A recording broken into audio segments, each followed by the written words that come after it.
You know, when I first started working on this video, I did something simple. I typed the word introvert into an AI image generator just to see what would pop up. And guess what? Over and over, no matter which app I used, I saw the same kind of image. Someone looking sad, withdrawn, maybe curled up in a corner, arms around their knees, as if being an introvert was just about being shy or afraid.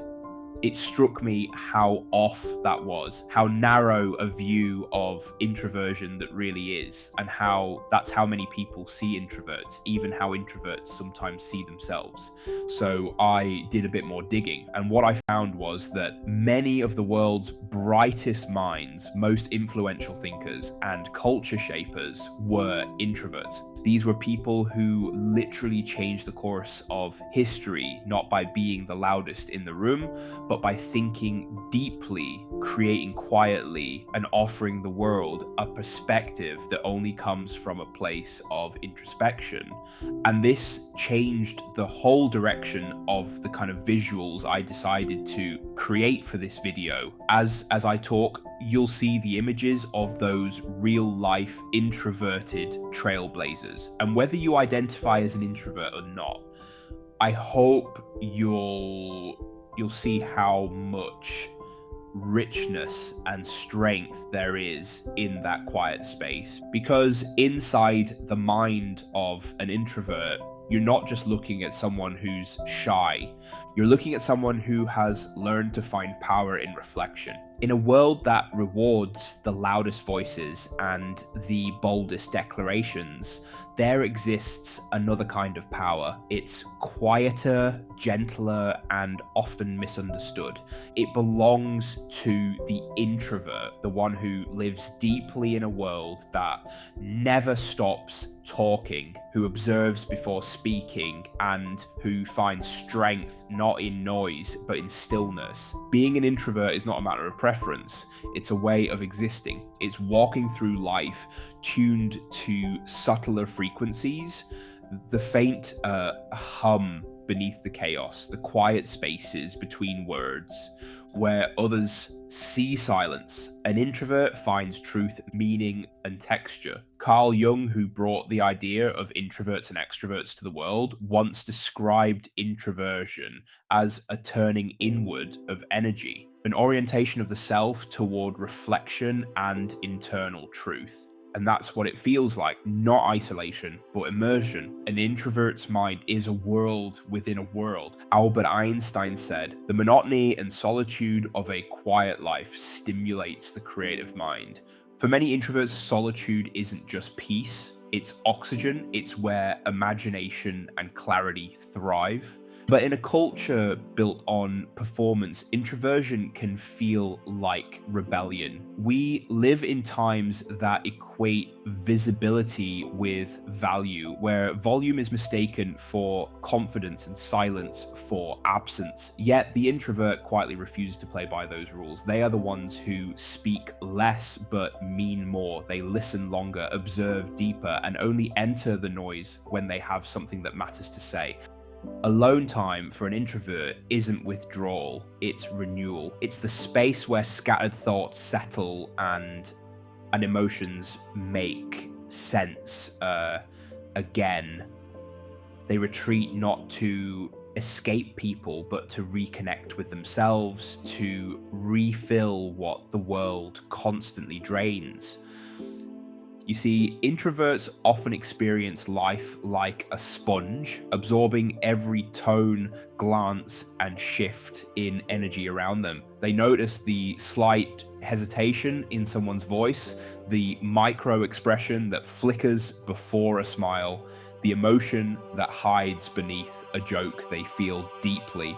And because they feel deeply, they also need time to breathe deeply. The world often confuses that need for distance with disinterest, but it's the opposite. It's how they stay balanced. But there's more to this psychology than preference. Studies show that introverts often have higher levels of self-reflection and internal awareness. They process experiences deeply, turning them over in their minds like stones in a river until the rough edges smooth. This is why conversations with introverts tend to feel rich, deliberate, as if every word was chosen carefully, not to impress, but to connect. Maya Angelou once said, "There is no greater agony than bearing an untold story inside you." And in many ways, that's the introvert's paradox. Carrying oceans of thought that rarely surface, not because they don't want to share, but because the world doesn't always offer the stillness required to listen. In a room full of noise, the quietest voice is rarely heard, yet often it's the one with the most to say. There's a quiet kind of rebellion in choosing introspection over performance. To an introvert, privacy isn't secrecy, it's sovereignty. It's the right to protect the parts of yourself that don't need an audience. They remind us that not everything meaningful must be witnessed. As Susan Cain, author of Quiet, once said, "Introverts, the world needs you, and it needs the things you carry. So I wish you the courage to speak softly." And maybe that's what makes introverts so fascinating. They're not driven by the applause of the crowd, but by the rhythm of their own heart. They can spend hours in thought and emerge with ideas that change everything. Because introverts live inwardly, they tend to see more. They pick up the subtext behind behavior, the emotion behind words. They are the quiet mirrors that reflect the world more honestly than most are ready to see.